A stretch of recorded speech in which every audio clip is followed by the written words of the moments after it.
Selamat pagi saudara, apa kabar Anda hari ini? Seperti biasa kami akan membuka hari Anda dengan sejumlah laporan dari wilayah Sumatera Selatan yang telah kami rangkum selama sepekan.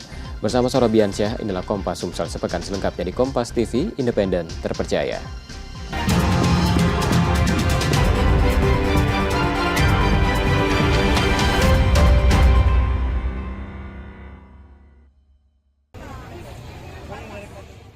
Dinas Perdagangan Kota Palembang menanggapi keresahan masyarakat terkait dugaan pengurangan takaran dan oplosan minyak kita. Masyarakat diminta tidak khawatir karena sebelum beredar, minyak kita telah melalui inspeksi ketat dari tingkat produsen hingga distributor. Hasil sidak menunjukkan tidak ada pengurangan volume pada kemasan 1 liter dan tidak ditemukan minyak kita yang dioplos. Pengawasan dilakukan secara berkala untuk mencegah kecurangan produsen maupun distributor nakal. Jika ke depan ditemukan pelanggaran, Dinas Perdagangan tidak akan ragu mengambil langkah tegas. Kami sudah menakar ulang dan melihat langsung dari tempat pembuatannya, yaitu PT IKI di 3 Ilir, itu memang takaran yang cukup 1 liter. Selain takarannya yang pas, ini juga dioplos atau tidak, Bu? Tidak, alhamdulillah tidak, karena kita dari pabrik langsung, dari produsennya. Sementara itu, minyak kita masih jadi buruan ibu rumah tangga di pasar murah. Dalam 8 hari sudah 21.165 liter telah terjual. Selain harga ekonomis, kualitas minyak kita dinilai baik masyarakat. Oh, gimana kualitasnya sendiri gimana, Bu? Lumayan, Kak. Lumayan. Selain kualitasnya, harganya gimana, Bu? Harganya mantap, murah. Sebelumnya viral di media sosial dugaan pengurangan isi minyak kita. Dalam unggahan yang beredar, kemasan 1 liter disebut hanya berisi 750 ml saat dipindahkan ke wadah lain. Namun Dinas Perdagangan memastikan hal itu tidak terjadi di Palembang setelah dilakukan pemeriksaan langsung. Yudi Kiswanto, Kompas TV, Palembang, Sumatera Selatan.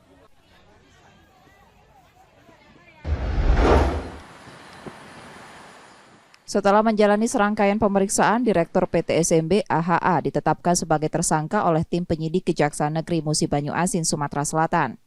Pengusaha ternama di Sumsel itu bahkan dijemput paksa penyidik ke Jarimuba dan dibawa ke Jati Sumsel karena menolak memenuhi panggilan pemeriksaan. Selain AHA, penyidik juga menetapkan seorang pensiunan pegawai BPN Muba, AM, sebagai tersangka dalam kasus ini.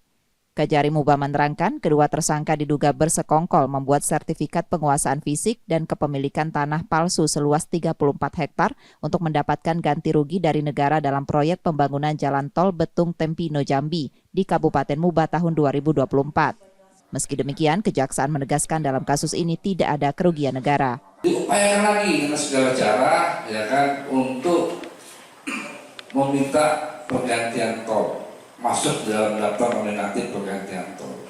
Nah, ketika dan disinilah ada pemufakatan jahat, ya kan, untuk berupaya memasukkan dokumen atau memasukkan keterangan dokumen untuk meminta ganti kerugian 2 bidang tanah tol itu seluas 34 hektar.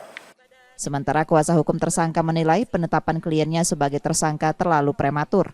Ia menegaskan AHA tidak menerima sepeser pun uang ganti rugi dan membantah adanya pemalsuan dokumen tanah. Tidak ada dokumen palsu itu, Pak Haji cuman menanam karena dia punya izin. Tanaman itu sekarang sudah diratakan dengan tanah, bahkan di dalam HGU. Dan dia belum ada menerima ganti rugi sepeser pun. Di mana kerugian negara? Secara formil, itu artinya kepemilikan yang belum jelas, bukan masalah kerugian negara. Kalau mau dipermasalahkan kepemilikannya dulu, gitu loh. Nah ini kan kita anggap prematur. Saat ini kedua tersangka ditahan di Rutan Pak Jo Palembang selama 20 hari untuk kepentingan pemeriksaan lanjutan. Yudi Kiswanto, Kompas TV, Palembang, Sumatera Selatan.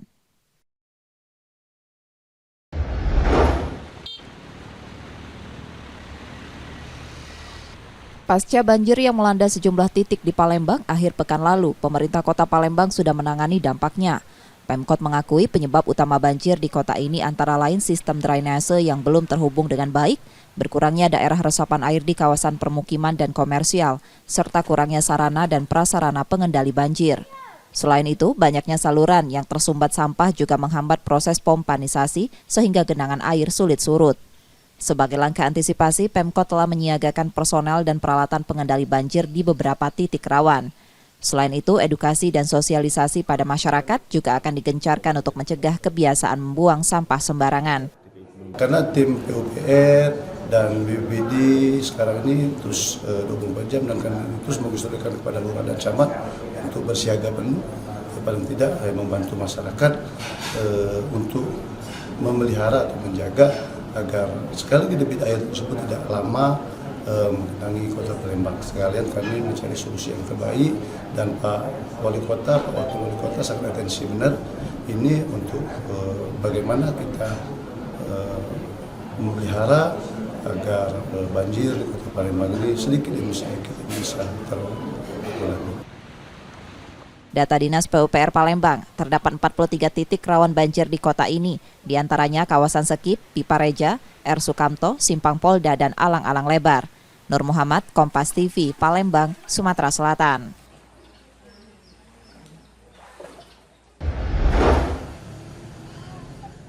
Banjir di TPU Kebun Bunga bukan pertama kalinya terjadi, dengan sampah masih menjadi pemicu utama.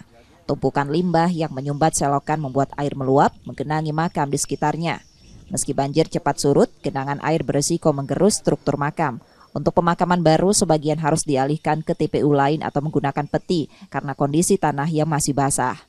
Cuman berhubung hujan kemarin banjirnya deras, mungkin ya sampah yang nyangkut-nyangkut itu kan mungkin meluap ya, masuknya ke arah ke TPU. Ini kan juga kalau sampah dari TPU tidak ada, sebenarnya sampah masyarakat yang ada di aliran sungai ini. Kalau untuk antisipasi ataupun ini itu ya pihak terkait lah, pemerintah lah. Mana solusinya yang jelas aliran sungai ini ya, supaya rajin dikeruk, jadi jangan sampai dangkal, itu permohonan kami. Satu mobil lah. Mobil lah. Ya. Itu dari pagi ya? Ya dari pagi. Ini kita ngulang lagi sini apa sekarang? Ulang lagi. Oh, masih tetap di ini lah, dibersihkan lagi ya. Sampai selesai. Macam kayu, ini macam-macam lah sampai jenisnya. Sampah dari masyarakat lah, weh. Dari masyarakat lah. Warga berharap pemerintah daerah segera menangani permasalahan sampah di Palembang yang hingga kini masih menjadi penyebab utama banjir di kota ini. Muhammad Reza Pahlevi, Kompas TV, Palembang, Sumatera Selatan.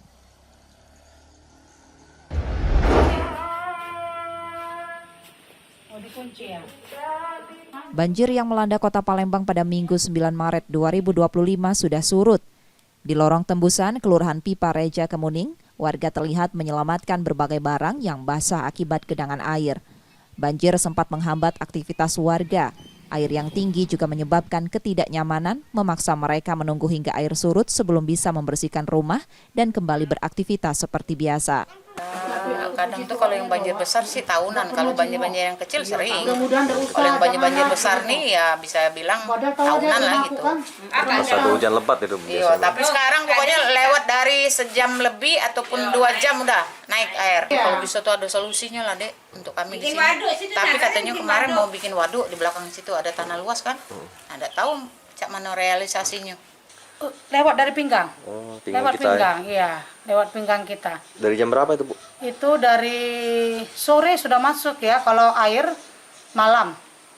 Jadi dari sore ya. Dia tuh sudah sore sudah, tapi belum terlalu tinggi. Yang dia malam. Malam pas hujan. Iya, hujan deras itu. Iya.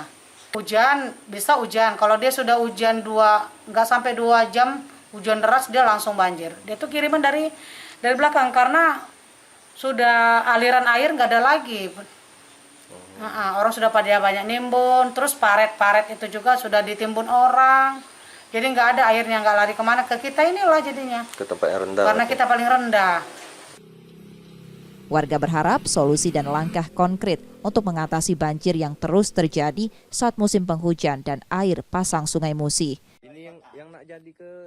Muhammad Reza Pahlevi, Kompas TV, Palembang, Sumatera Selatan.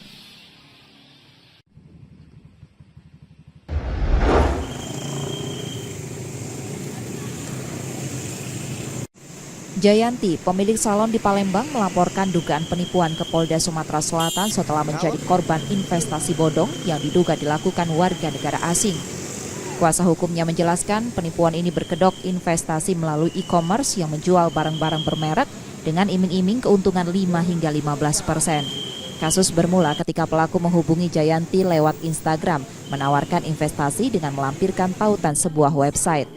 Tertarik dengan tawaran itu, Jayanti mentransfer uang ke 37 rekening berbeda selama 1 bulan dengan total mencapai 7,8 miliar rupiah. Namun saat ingin mencairkan dana, ia justru diminta melakukan deposit tambahan sebesar 3,5 miliar rupiah. Merasa terdesak, Jayanti akhirnya menuruti syarat yang diajukan pelaku, yaitu mengirimkan video asusila sebagai jaminan. Sayangnya, bukan uang yang kembali, justru pelaku menyebarkan video tersebut dan terus memerasnya. Dia bentuknya ini investasi di dalam aplikasi Boinar Asia. Ya kan, ternyata setelah masuk itu ternyata bodong atau fake gitu, karena dia cloning dari Boinar Turki gitu, aplikasi benar. Terus yang dialami klien kita apa kan? Kerugian material dan moral ya. Termasuk ada pengancaman? Ada pengancaman juga, seperti penyebaran foto dan video gitu ya, foto dan videonya. Jayanti mengaku mengenal pelaku sejak September 2024 melalui media sosial. Ia menduga pelaku merupakan warga negara Cina. Hingga kini pelaku masih mengancam dan memanfaatkan video tersebut untuk menekan Jayanti. Untuk teman-teman di luar sana, jangan merespon seseorang yang tidak dikenal walaupun cuman iseng. Pokoknya jangan pernah mencoba-coba karena mereka punya 1001 cara untuk membuat kalian bisa percaya dan masuk perangkap mereka. Cara contohnya biar dia bikin percaya itu gimana? Iya, dia membangun kepercayaan kepada korban. Seperti? Dia punya cara, dia punya skrip. Jadi dia punya skrip. Jika korban menjawab apa, dia ada catatannya harus menjawab apa supaya korban itu percaya dan merespon mereka. Berapa kerugian total kita? 7,8 miliar. Dengan membawa sejumlah bukti, Jayanti berharap kepolisian segera mengusut kasus ini agar tidak ada lagi korban lain. Saat ini Direktorat Reserse Kriminal Khusus Polda Sumsel menangani kasus tersebut, termasuk dugaan pelanggaran UU ITE terkait penyebaran konten asusila. Reski Oktora, Muklas Diferensial, Kompas TV, Palembang, Sumatera Selatan.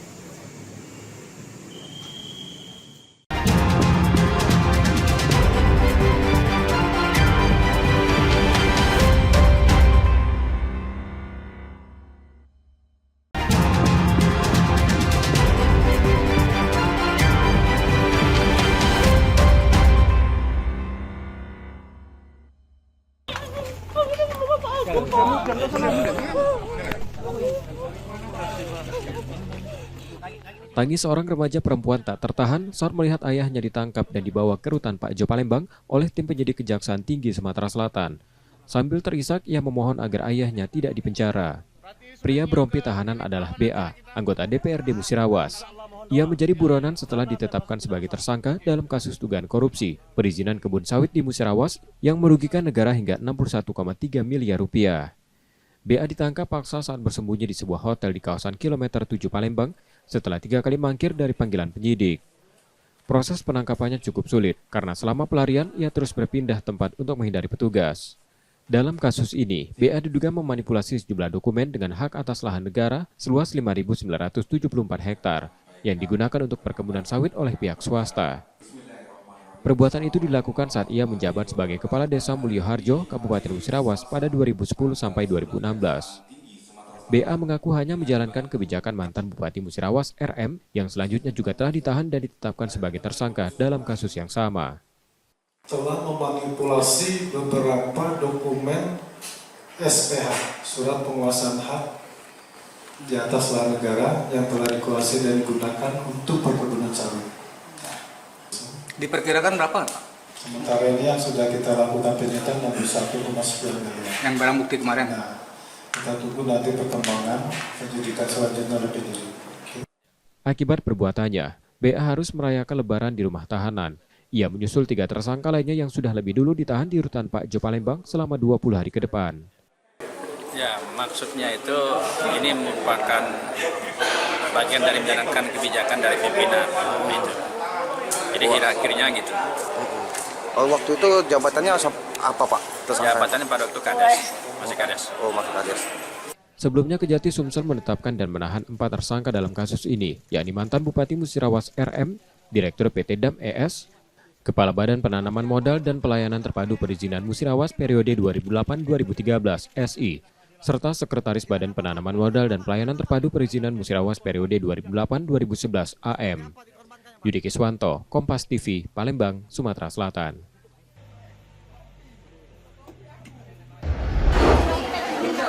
Penundaan pelantikan CPNS dan P3K mendapat banyak protes termasuk dari tenaga honorer di Palembang. Mereka mendesak Kemenpan RB untuk mencabut kebijakan tersebut dan melakukan kajian ulang. Ketua Forum Honorer K2 Palembang, Tri Andriansyah, menilai kebijakan itu tidak manusiawi. Pasalnya banyak tenaga honorer yang telah mengabdi hampir 25 tahun. Terlebih mereka yang sudah memasuki usia pensiun. Jika pelantikan baru dilakukan pada Maret 2026, masa kerja mereka hanya tersisa beberapa hari saja. Saat ini sebanyak 3.506 tenaga honorer di Palembang telah melewati seluruh tahapan seleksi dan masih menunggu pelantikan. Kebijakan ini bertentangan dengan Undang-Undang ASN tahun 2023 yang menetapkan batas akhir penyelesaian tenaga honorer pada Desember 2024. Selain itu, kebijakan ini dapat memperburuk kondisi ekonomi di tengah gelombang PHK yang terus meningkat. Forum Honorer K2 Palembang berencana menggelar audiensi dengan pemerintah kota. Jika dalam waktu dekat tidak ada perubahan kebijakan, mereka akan menggelar unjuk rasa seperti yang telah dilakukan di beberapa daerah. Karena pertama, kebijakan ini kami nilai tidak manusiawi. Ada beberapa kawan-kawan ini yang memiliki masa kerjanya sudah sangat lama, hampir 25 tahunan ya. Dan Maret 2026 itu memasuki usia pensiun. Ada yang lahir tanggal 10 Maret.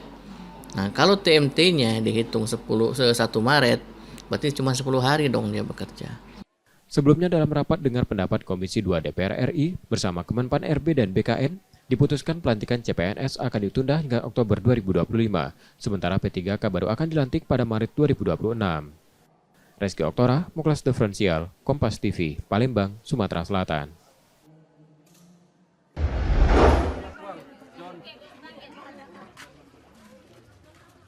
Gubernur Sumatera Selatan Herman Deru memastikan Pemprov Sumatera Selatan akan menanggung kekurangan anggaran pemungutan suara ulang di Kabupaten Patlawa. Dari total kebutuhan 36 miliar rupiah, Pemprov akan mengalokasikan 30 miliar rupiah. Dana tersebut berasal dari berbagai pos anggaran, termasuk belanja tak terduga dan efisiensi Pilgub Sumsel sebelumnya. PSU 4 Lawang dijadwalkan berlangsung pada 19 April 2025 sesuai putusan Mahkamah Konstitusi. Gubernur menekankan pentingnya persiapan logistik serta pengamanan dari TNI Polri. Kita akan backup berapapun nanti kemampuan pemerintah Kabupaten 4 Lawang, sisanya akan di backup oleh provinsi. Dari hitung-hitungan semalam kita mampu untuk menutupinya. Artinya masalah pendanaan clear, tidak perlu dikhawatirkan. Beberapa pun kebutuhan dan kekurangannya akan di backup oleh pemerintah provinsi dari kemampuan kabupaten yang ada. Ketua KPU Sumsel Andika Pranatajaya memastikan seluruh tahapan PSU berjalan sesuai dengan waktu. Pada 23 Maret dilakukan penetapan paslon dan pengundian nomor urut. Lalu 19 April pemungutan dan penghitungan suara. Selain itu, sesuai keputusan MK, PSU akan menggelar 1 kali debat pasangan calon yang rencananya dilaksanakan di Palembang. Perintah Mahkamah Konstitusi kami menyelenggarakan debat 1 kali. Tanggalnya diantara kemarin diskusi kami diantara tanggal 10 sampai tanggal 15. Di antara tanggal itu, karena kan tanggal 16 sampai tanggal 18 itu masa tenang. Sehingga kami lagi mencari tanggal yang pas di antara tanggal 10 tanggal 15. Kami memastikan semua proses pelaksanaan mulai dari penetapan pasangan calon sampai dengan pemungutan dan penghitungan suara, termasuk rekapitulasi hasil penghitungan suara itu bisa berjalan dengan baik dan agar fokus kami di situ. Dengan kepastian anggaran dan tahapan yang jelas, PSU 4 Lawang diharapkan berjalan lancar tanpa kendala. Purwantoro, Kompas TV, Palembang, Sumatera Selatan.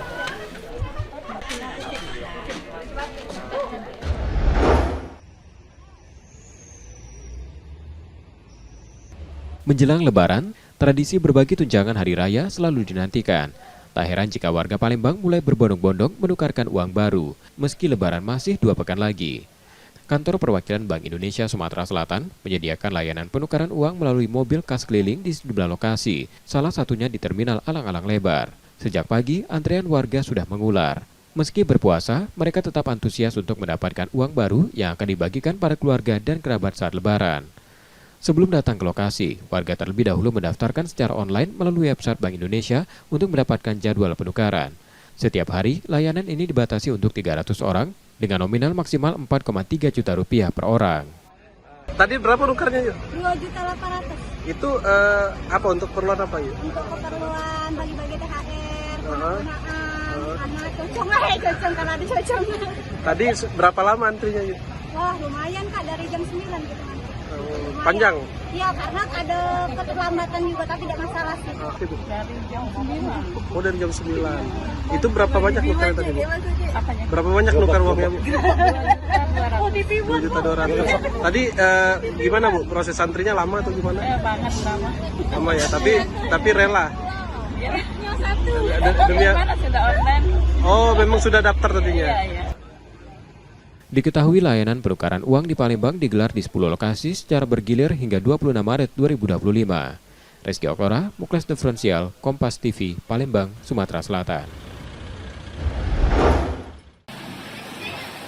BPBD Sumsel menyiapkan sekitar 100 personil serta berbagai peralatan darurat, membantu meminimalisir dampak banjir. Di antaranya perahu karet 5 unit, perahu polietilen 3 unit, serta 40 unit pelampung. Selain itu, BPBD menyiapkan 758 lembar selimut, senter, spatin, terpal hujan 360 unit, tenda pengungsi 6 unit, sepatu petugas 105 pasang, dayung, dan jas hujan. BPBD Sumsel juga bekerja sama dengan tim Satgas di berbagai wilayah untuk membantu penanganan bencana termasuk di Ogan Komering Ilir dan Palembang. Terkait potensi tanah longsor, BPBD akan berkoordinasi dengan Dinas Pekerjaan Umum untuk mengerahkan alat berat guna membersihkan material longsor. BPBD Sumsel memastikan 8 daerah rawan banjir, yaitu Kabupaten Musirawas Utara, Musirawas, Pematang Aba Pematang Ilir, Musi Banyuasin, Ogan Komering Ulu, Kota Prabu Mulih, dan Palembang. Untuk sekarang kita sebenarnya lebih memfokuskan pada pencegahan dan kesiapsiagaan, karena seperti yang kita ketahui banjir ini merupakan eskalasi tahunan. Harusnya kita bisa mencegah, mendeteksi dari dini kondisi yang ada. Cuman memang ini perlu kerjasama. Sementara 12 daerah telah menetapkan status siaga darurat banjir dan tanah longsor, termasuk Oku, Banyuasin, Ogan Komering Ilir, Oku Timur, Ogan Ilir, Musirawas Utara, Oku Selatan, Musi Banyuasin, Muara Enim, Musirawas, Kota Prabu Mulih, dan Lubuk Linggau. Himbauan untuk masyarakat agar lebih waspada, terutama karena puncak musim hujan diperkirakan terjadi pada Maret. Warga diminta aktif mencari informasi cuaca, baik melalui BPBD setempat maupun media sosial yang menyampaikan perakiraan dari BMKG. Tim Liputan, Kompas TV, Palembang, Sumatera Selatan.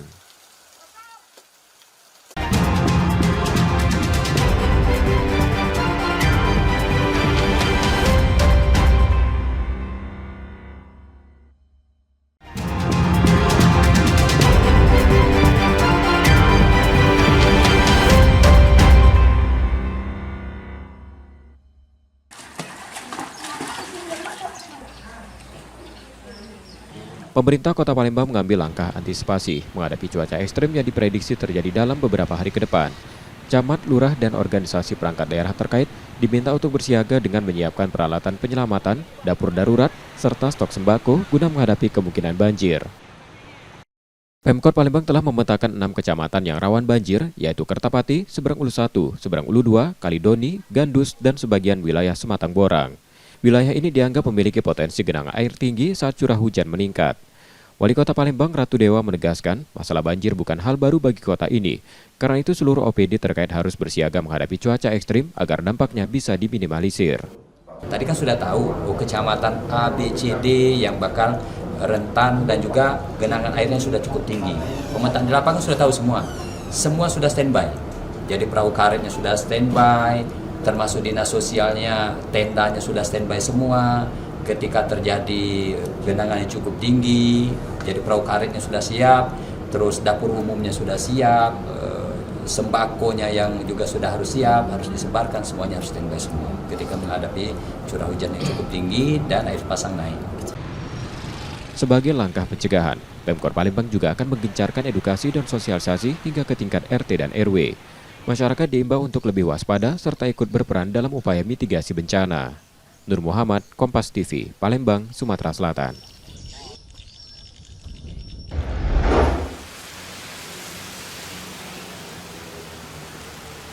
Badan Meteorologi, Klimatologi, dan Geofisika Sumatera Selatan mengungkapkan, Kota Palembang akan memasuki puncak musim hujan kedua pada Maret dan April 2025. Peningkatan intensitas hujan diperkirakan terjadi pada 11 hingga 18 Maret dengan curah hujan berkisar antara 100 hingga 150 mm dalam sepekan ke depan. Selain itu, puncak hujan ini juga bertepatan dengan fase pasang tertinggi di laut. BMKG Sumsel mencatat kenaikan muka air laut mencapai 3,5 hingga 4 meter yang berpotensi memperburuk genangan di beberapa wilayah jika hujan turun dalam durasi lama. Untuk secara kumulatif dalam 10 hari itu antara 100 sampai 150 mm dan ini itu dalam kategori waspada. Waspada. Nah, pada skala harian itu memang pada ringan sampai sedang, tetapi ketika hujan ringan sampai sedang ini terjadi dalam akumulasi pendek, ini akan membawa dampak pada sistem genangan, sistem drainase yang ada, karena akan memicu genangan karena tidak mudah langsung tersalurkan dengan baik. Pada tanggal 11 sampai tanggal 18 itu intensif.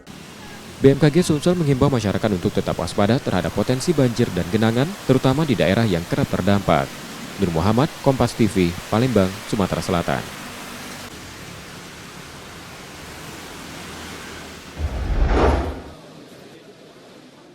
Di Batu Raja, Ogan, Komering Ulu, Sumatera Selatan, Kepala Staf TNI Angkatan Darat, Jenderal TNI Maruli Simanjuntak, memberikan pernyataan terkait polemik revisi Undang-Undang TNI yang saat ini sedang berproses di DPR. Kasat menyatakan jajarannya akan patuh dan tunduk serta loyal dengan hasil akhir dari revisi tersebut. Yang dipersoalkan ada 2 undang-undang akan direvisi, yaitu tentang umur. Saya kira tidak perlu terlalu banyak dipermasalahkan. Silakan saja nanti kebijakan negara, bagaimana nanti kemampuan keuangan, bagaimana nanti kita diskusi jabatan di ketentaraan dan lain sebagainya. Setelah kita menyampaikan di diskusi akan dilaksanakan besok. Yang kedua adalah mengenai kita bisa masuk ke kementerian yang lain. Ya. Jadi ini kan silakan saja didiskusikan. Apakah tentara harus alih status?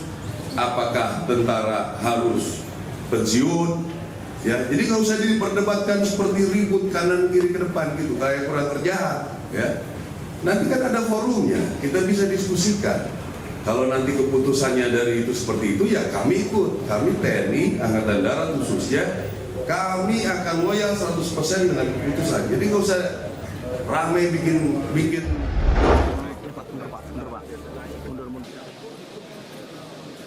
Penyerahan sertifikat untuk Pusat Latihan Tempur, Komando Pembina Doktrin, Pendidikan, dan Latihan Tentara Nasional Indonesia Angkatan Darat dilakukan di Aula Puslatpur Oku Timur, Sumatera Selatan pada Rabu 12 Maret 2025. Total luas sertifikat hak pakai atas nama pemerintah Republik Indonesia yang dikuasakan pada Kementerian Pertahanan mencapai 32.782,5 hektar, menjadikan Puslatpur sebagai yang terluas di Asia. Menteri ATR BPN Nusron Wahid menerangkan, aset TNI yang harus diselesaikan mencapai 649 titik dan akan diselesaikan secara bertahap. Untuk menjaga aset negara dengan tetap mengedepankan kepentingan masyarakat, Menteri ATR BPN mengusulkan skema hak pengelolaan atau bagi seluruh aset tanah TNI. Dan habis ini masih banyak sertifikat yang lain yang akan kami tuntaskan karena memang PR kami banyak sekali, ada sekitar 649 titik untuk aset-aset di bawah Kementerian Pertahanan, baik yang dikelola oleh Kemenhan sendiri maupun dipakai oleh Mabes TNI maupun dipakai oleh Kesatuan TNI AD, Kesatuan TNI Angkatan Laut maupun Kesatuan TNI Angkatan Udara. Rata-rata karena belum ada sertifikatnya, rata-rata banyak sekali yang diokupasi masyarakat. Karena itu akan kita urai satu persatu. Sementara Kepala Staf Angkatan Darat Jenderal TNI Maruli Simanjuntak menanggapi antusias usul tersebut dengan berkomitmen tetap mementingkan kepentingan masyarakat. Mudah-mudahan keberadaan kami ini bermanfaat untuk khususnya di daerah sini, dan juga tadi yang disampaikan oleh Pak Menteri bahwa nanti mungkin di seluruh Indonesia lahan-lahan kita bisa kita pergunakan untuk kepentingan Angkatan Darat pada khususnya, dan juga kalau memang tidak dipergunakan oleh Angkatan Darat bisa digunakan oleh masyarakat. Data ATR BPN menyebutkan dalam 3 bulan terakhir, tim Kementerian ATR BPN dan Kementerian Pertahanan serta TNI telah merampungkan 92 kasus. Dari total 649 titik, 126 berkaitan dengan TNI AD, sementara sisanya berada di bawah Kementerian Pertahanan. Setiabudi, Kompas TV, Ogan Komering Ulu Timur, Sumatera Selatan.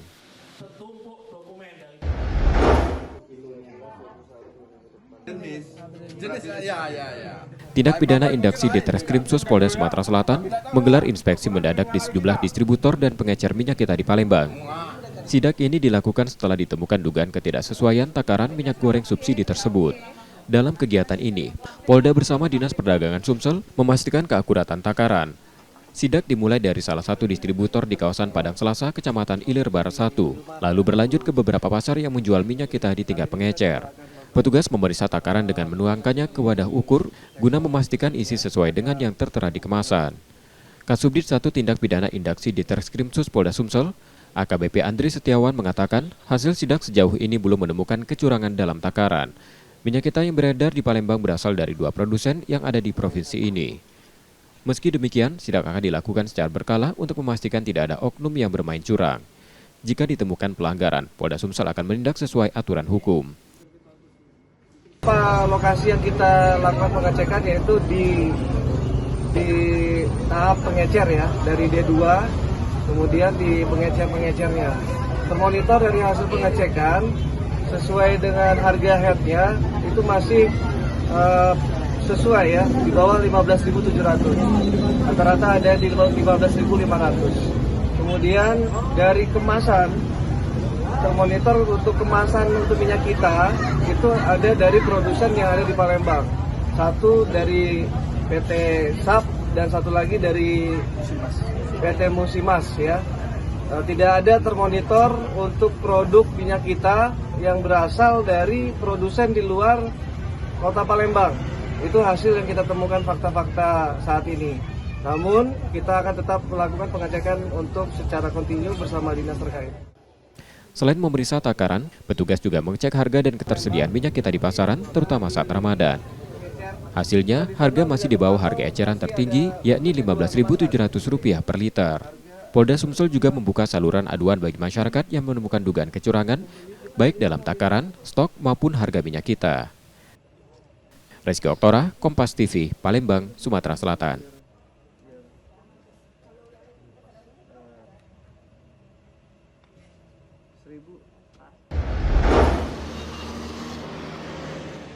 Subdit 4 Tindak Pidana Tertentu Ditreskrimsus Polda Sumsel menangkap 2 tersangka JI dan RE saat mengisi solar secara ilegal di SPBU kawasan Kebun Bunga, Sukarmi, Palembang.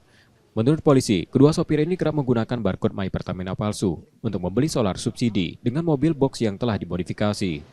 Praktik ini sudah berlangsung selama 3 bulan dan polisi masih menyelidiki kemungkinan keterlibatan petugas SPBU.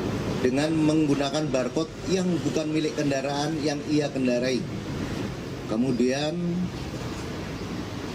saudara Jenny melakukan pengisian BBM bersubsidi jenis solar dengan menggunakan kendaraan tangki bahan bakarnya yang telah dimodifikasi dari ukuran yang lebih besar, di mana kapasitas BBM kendaraan yang dikendari bermuatan 200 liter, sedangkan kapasitas sebenarnya untuk kendaraan dengan jenis engkel hanya berkapasitas 75 liter.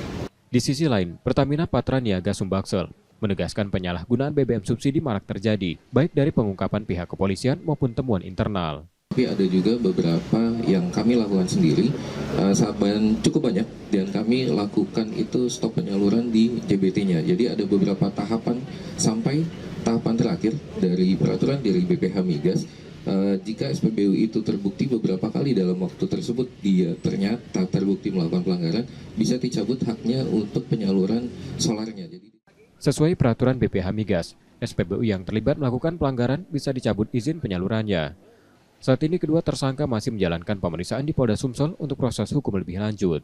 Rizky Oktora, Muklas Diferensial, Kompas TV, Palembang, Sumatera Selatan.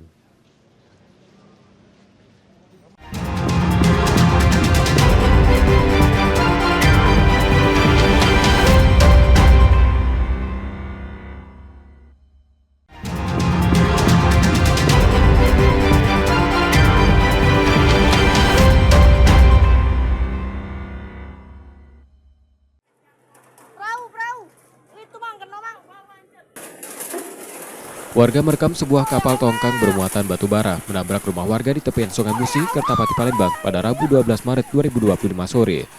Sebelum tabrakan terjadi, kepanikan melanda warga. Pasalnya pemilik rumah sepasang suami istri sudah lanjut usia, tidak menyadari tongkang mengarah ke rumah mereka. Teriakan itu terdengar, pemilik rumah keluar. Beberapa saat sebelum rumah mereka roboh dihantam tongkang. Namun mereka tak sempat menyelamatkan barang yang berada di dalam rumah. Rumah pun ambruk dan nyaris tenggelam bersama perabotan di dalamnya. Habis rakit itu melenceng ke sini langsung. Najung. Kanar. Habis lah ini kan. Jam berapa itu, Pak? Jam 5. Oh, rumah kita hancur berat tuh, Pak. Iya, ini rumah bapak aku. Hancur habis, Pak. Habis. Selain rumah apa lagi, Pak? Perahu atau apa? Perahu sih kok situ. Tenggelam. Iya, tenggelam. Tenggelam. Mesin-mesinnya. Sama mesin-mesin iya. Pak ya? Alat jaringnya. Tidak bisa diambil, Pak ya? Tidak bisa. Pecah perahu itu. Satpol Airut Polrestabes Palembang sudah melakukan olah tempat kejadian perkara dari insiden ini. Dugaan awal tabrakan terjadi akibat kelalaian nakoda yang memutar kapal tanpa memperhitungkan kondisi Sungai Musi yang sedang pasang dan berarus deras. Akibatnya kapal terseret arus dan menabrak rumah warga. Polisi telah meningkatkan kasus ini ke tahap penyidikan. Jadi penyebab terjadinya kecelakaan tersebut karena proses manuver yaitu terjadi semacam upaya untuk menggerakkan tongkang, namun nakoda yang ada di takbut tidak cakap, tidak melihat situasi kondisi alam yang ada, sehingga dengan perkiraan yang kurang maksimal tersebut mengakibatkan kapal terbawa arus yang pada akhirnya menabrak daripada bangunan yang ada di sekitar. Nah, nakodanya sendiri sudah diperiksa, apakah ada kemungkinan? Segera akan kita tingkatkan ke penyidikan. Ya, jadi tadi saya sudah datang ke TKP, saya sudah dapat gambaran ceritanya, siapa yang bertanggung jawab, saya sudah dapat simpulkan. Dan setelah tadi saya mendatangi TKP, saya perintahkan Kasatpol Air bersama Wakasat Resim untuk menggelarkan ditingkatkan ke penyidikan, yaitu pelanggaran Undang-Undang Pelayaran, Undang-Undang Nomor 17 Tahun 2008, Pasal 304. Nanti ada tersangka berarti, Pak? Ada. Insiden ini menyebabkan 3 rumah rusak ringan, 1 rumah rusak berat, dan 1 perahu tenggelam. Warga pemilik rumah berharap bantuan agar rumah yang mereka tempati selama 15 tahun bisa diperbaiki. Yudi Kiswanto, Kompas TV, Palembang, Sumatera Selatan.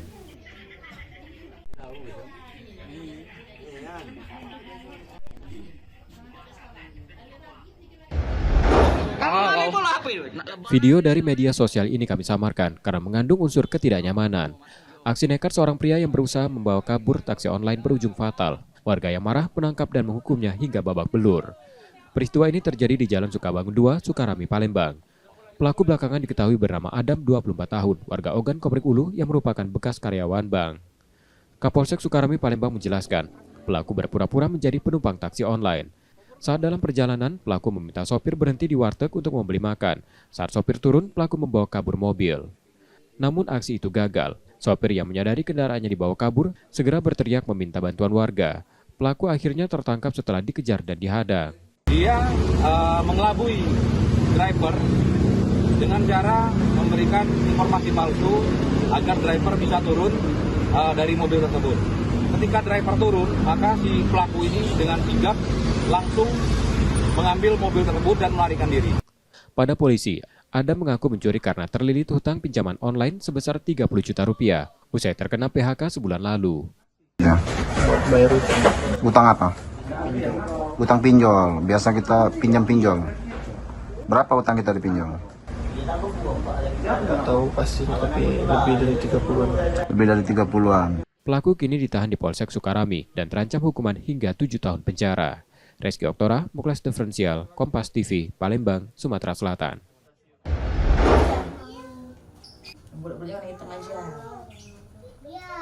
Aprilia, ibu satu anak di Palembang, Sumatera Selatan, harus menelan kekecewaan setelah pengangkatannya sebagai aparatur sipil negara ditunda hingga Oktober 2025 mendatang.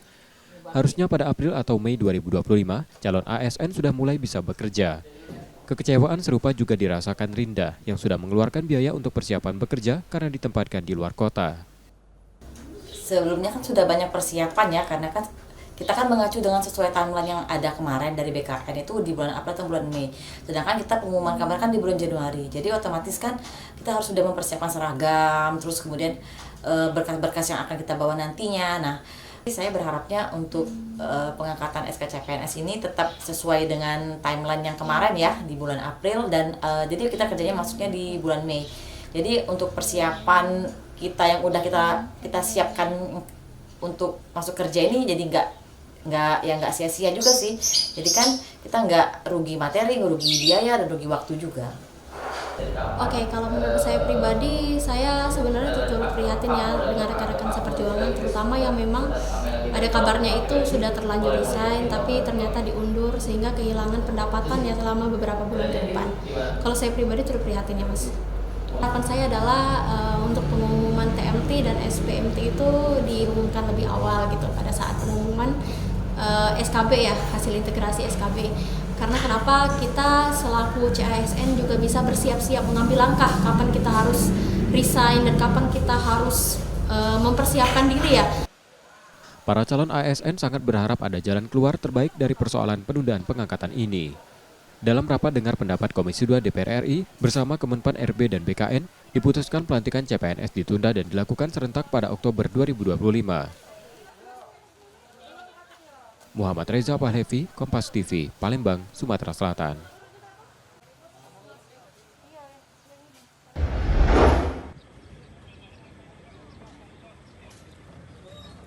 Operasional angkutan penyeberangan KMP Putri Lian Puri diluncurkan pada Selasa 11 Maret 2025 lalu. Kapal melayani penyeberangan antara Desa Sri Menanti dan Desa Karangbaru di Kabupaten Banyuasin, Sumatera Selatan. Kapal yang baru beroperasi selama 6 hari dalam sepekan ini mampu mengangkat 12 kendaraan dan 72 orang penumpang. Kehadiran kapal dibutuhkan karena Pemprov dan Pemkab tidak membangun jembatan, mempertimbangkan sedimentasi, biaya, dan akan mengganggu lalu lintas kapal yang melintas di sungai. Sebagai sarana penyeberangan, masyarakat di Banyuasin menghubungkan Sri Menanti dan Karangbaru, Kecamatan Muara Telang dan Kecamatan Tanjung Lago, yang jumlah penduduknya di seberang sana saja 70.000. Di sini 40.000, berarti ada interaksi lokal ini sekitar 100.000 penduduk. Data Pemkab Banyuasin menyebut, desa di Karangbaru ada sekitar 27 dengan penduduk 70.000 lebih. Desa-desa tersebut merupakan penghasil padi di Banyuasin sebesar 40% dari total produksi. Tim Liputan, Kompas TV, Banyuasin, Sumatera Selatan.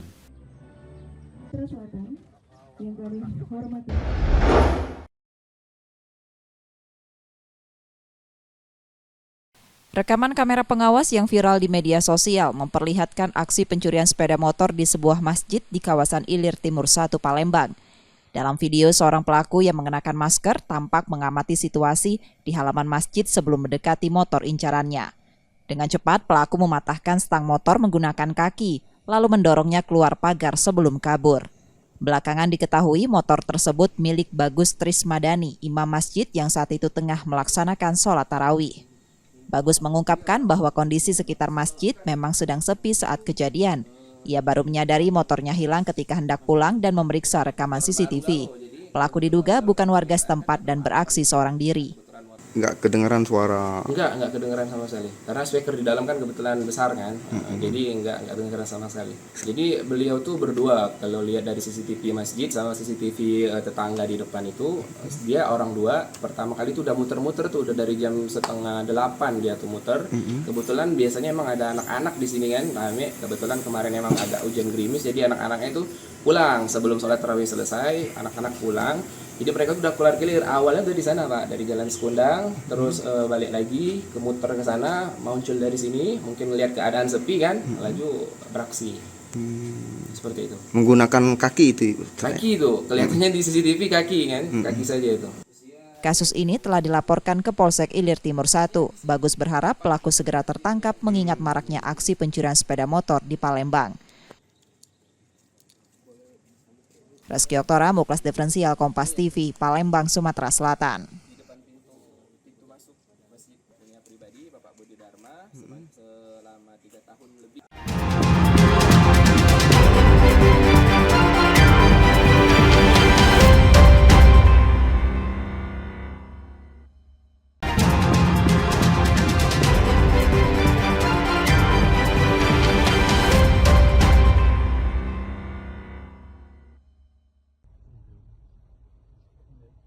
Aksi pencurian sepeda motor di halaman parkir minimarket di Jalan Panca Usaha, Kecamatan Jakabaring, Palembang, terekam kamera pengawas.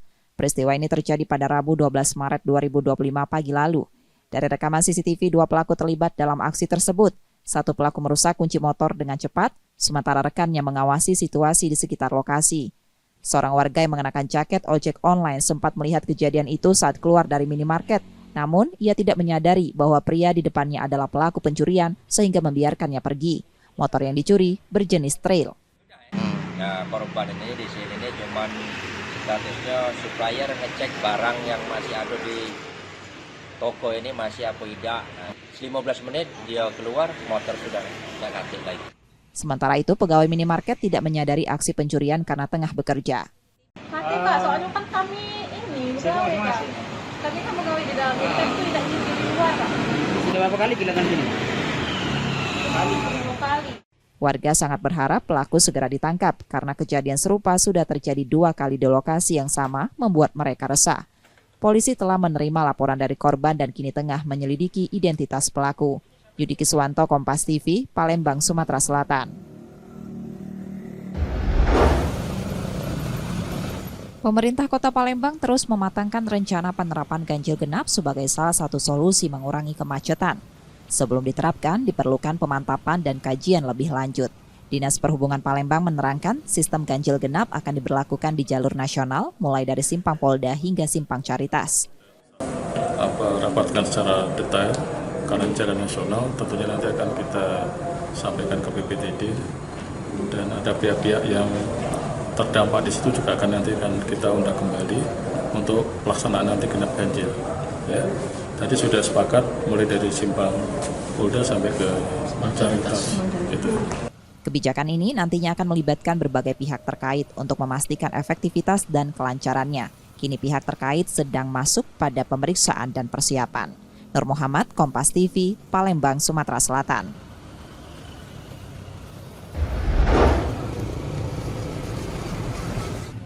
Untuk mendukung peningkatan jumlah pengguna LRT, pemerintah Kota Palembang menambah unit kendaraan feeder di koridor Asrama Haji Talang Betutu. Langkah ini diharapkan dapat membantu mengurangi kemacetan dan mendorong lebih banyak warga beralih ke transportasi umum. Saat ini terdapat sekitar 31 titik kemacetan di Palembang. Kehadiran feeder atau angkutan penumpang LRT diharapkan menjadi solusi dalam mengatasi masalah tersebut. Kedepan, Pemkot Palembang menargetkan penambahan 5 hingga 10 koridor feeder baru. Tetapi kita berharap lagi dari Balai Pengelola ya, Pak Nur Hadi untuk ada penambahan koridor lagi. Jangan khawatir warga Palembang, naik feeder aman, nyaman, tepat waktu, AC-nya dingin ya. Kalau target kita 17 sebenarnya, baru ada 8. Ya insya Allah lah. Selain lebih nyaman, aman dan terjangkau menjadi alasan feeder mendapat respon positif dari masyarakat. Warga mendukung pengembangan layanan ini dan berharap jumlah serta jangkauan rute terus ditambah. Makasihlah ada dapat bantuan ini kan. Senang lah pokoknya. Ya alhamdulillah lah dapat main ini. Pokoknya senang. Sejak beroperasi pada 2022, Palembang memiliki 8 koridor feeder dengan lebih dari 12.000 penumpang yang menggunakan LRT. Nur Muhammad, Kompas TV, Palembang, Sumatera Selatan.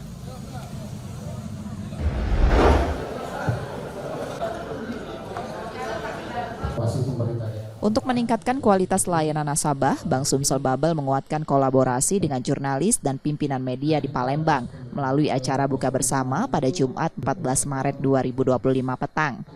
Kegiatan tahunan ini menjadi sarana silaturahmi sekaligus ajang diskusi untuk menerima masukan langsung dari media terkait kebutuhan dan harapan nasabah. BSB meyakini media memiliki peran strategis sebagai jembatan aspirasi nasabah. Masukan dari jurnalis dari lapangan akan membantu lembaga menyempurnakan layanan. Acara dihadiri puluhan perwakilan media cetak, elektronik, dan daring. Selain mempererat hubungan, pihak bank menyampaikan komitmen untuk menjadikan masukan media sebagai bahan evaluasi, terutama menyangkut perkembangan terbaru industri perbankan dan respon terhadap kebutuhan nasabah. Tukar-menukar informasi. Nah, ke depan juga kami juga berharap bisa yang media yang memberikan masukan ke kita gitu. Kalau kita kan saat ini masih masukan mengenai produk gitu ya. Nah, boleh nanti kita bikin satu acara lagi yang bagus gitu ya, di mana media memberikan masukan ke kita, ke bank, apa saja yang terjadi di luar. Misalnya Pak, wartawan nasabah tuh menginginkan begini, kemudian ke depan itu transaksi sudah begini, itu bagus juga untuk didengarkan. Kedepan, Bank Sumsel Bubble berencana menggelar forum diskusi rutin dengan media guna mengidentifikasi tren perbankan dan meningkatkan kepuasan nasabah. Langkah ini sejalan dengan visi bank menjadi lembaga keuangan yang responsif dan adaptif terhadap dinamika masyarakat. Muhammad Reza Pahlevi, Kompas TV, Palembang, Sumatera Selatan.